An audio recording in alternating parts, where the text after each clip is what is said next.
हजुर सम्पूर्ण साथीहरूलाई नमस्कार गर्न चाहन्छु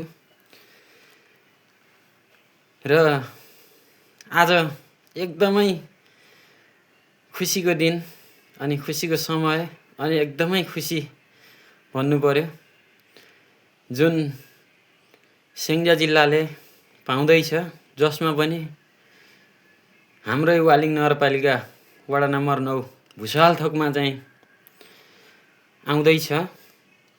जुन कुराहरू तपाईहरुलाई पक्कै पनि थाहा होला, हाम्रो 100 बेडको हस्पिटल निर्माण हुने भएको छ, जसमा जग्गा दिने हुने सम्पूर्ण जग्गादाताहरूलाई पनि धन्यवाद दिन चाहन्छु।